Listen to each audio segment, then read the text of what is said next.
শীতকালে সন্ধেবেলায় মুখরোচক কিছু খেতে তো বেশ ভালোই লাগে, তাই ভাবলাম আজকে বিটের টিক্কি বানানো যাক। বিটের টিক্কিটা বানানোর জন্য প্রথমেই আমি বিটগুলোকে ভালো করে খোসা ছাড়িয়ে নিয়েছি। খোসাটা ছাড়ানো হয়ে গেলে আমি এই বিটগুলোকে একদম ছোট ছোট করে কুচি কুচি করে নিয়েছি।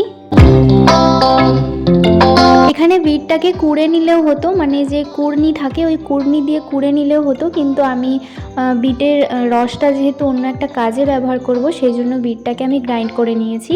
একদম মিহি একটা পেস্ট করে নিয়েছি, আর পেস্টটাকে ভালো করে ছাঁকনি দিয়ে ছেঁকে ওর রসটা বার করে নিয়েছি। আর যে পাল্পটা রয়েছে সেটা দিয়েই আমি বানাবো আজকে বিটের টিক্কি।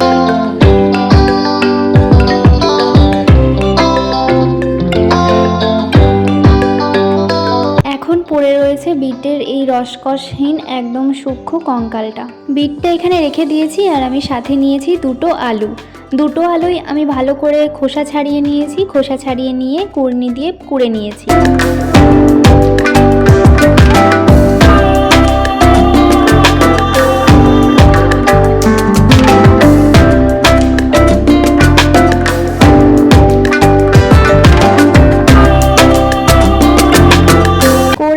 গেলে আলুটা কিন্তু ভালো করে পরিষ্কার করতে হবে আমাদের। আলুর ভেতরে অনেক বালি থাকে, সেই জন্য আমি প্রথমে একবার ভালো করে আমি ধুয়ে নিয়েছিলাম, আবার আরেকবার ধুচ্ছি। এটা আমি 3 বার করব, মানে আলুটাকে মোট কথা ভালোভাবে ধুয়ে নিতে হবে।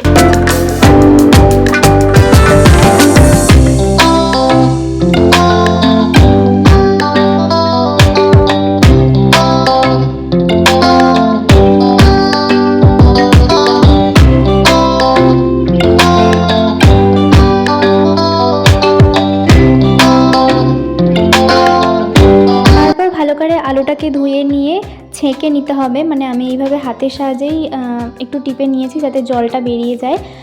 আর বিট আর আলু আমাদের কিন্তু এখানে একদম রেডি। বিট আর আলুর মধ্যে আমি দিয়েছি একটা বড় সাইজের পেঁয়াজ কুচি করে, আর দিয়েছি একটা লঙ্কা কুচি। লঙ্কাটা একটু বেশি দিয়েছি আমি, যেহেতু একটু ঝাল খাবো। আর দিয়েছি ধনেপাতা যেহেতু শীতকাল, ধনেপাতা তো দিতেই হবে সব কিছুতেই। তারপরে আমি পরিমাণ মতো নুন দিয়ে দিয়েছি, তারপরে নুনটা দিয়ে ভালো করে একটু মাখিয়ে নিয়েছি। আর ওর মধ্যে দিয়ে দিয়েছি কর্নফ্লাওয়ারটা সম্পূর্ণ স্বাদ মতন দিতে হবে। আমি এখানে আলু আর বিটের পরিমাণ অনুযায়ী কর্নফ্লাওয়ার দিয়েছি 4 চামচ মতন। আর তারপরে দিয়ে দিয়েছি বেসনটা কর্নফ্লাওয়ারের একটু বেশি পরিমাণে দিয়েছি, মানে ওই 6 থেকে 5 চামচ মতন বেসন দিয়েছি। আর সাথে দিয়ে দিয়েছি স্বাদ মতন চিনি, মানে চিনিটা আমি শুনেছি যে সব কিছুতে অল্প পরিমাণে দিতে স্বাদটা ব্যালেন্স থাকে আর কি, সেই জন্য চিনিটা অল্প দিয়েছি। তারপরে দিয়েছি 2 চামচ মতন জিরে, একদম সামান্য। আর দিয়েছি ঘরে যা মশলা ছিল সব কিছু, মানে হলুদ, লঙ্কা, জিরে গুঁড়ো, ধনে গুঁড়ো, মানে যা চোখের সামনে পেয়েছি সব কিছুই আর কি দিয়ে দিয়েছি। এরপর সব জিনিসগুলোকে ভালো করে মাখিয়ে নিয়েছি। তারপরে ওই ভিনিগার, সয়া সস এগুলোই বা বাদ যাবে কেন, তাই ভাবলাম ওগুলোও দিয়ে দিই 1 চামচ করে।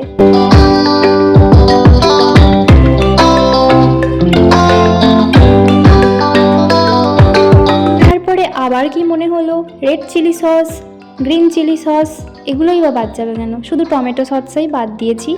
আর সব রকমের সসই মোটামুটি দিয়ে দিয়েছি, মানে যা হবে হোক গা।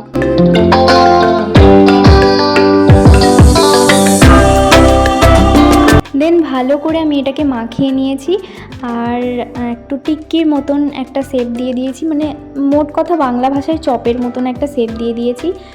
কড়াইয়ে তেল গরম করতে বসিয়ে দিয়েছি, আর তেল গরম হয়ে এলে আমি এখানে চপের মতন যে শেপ করে দিয়েছিলাম ওই বিটের টিক্কিটা, সেটা আমি দিয়ে দিয়েছি।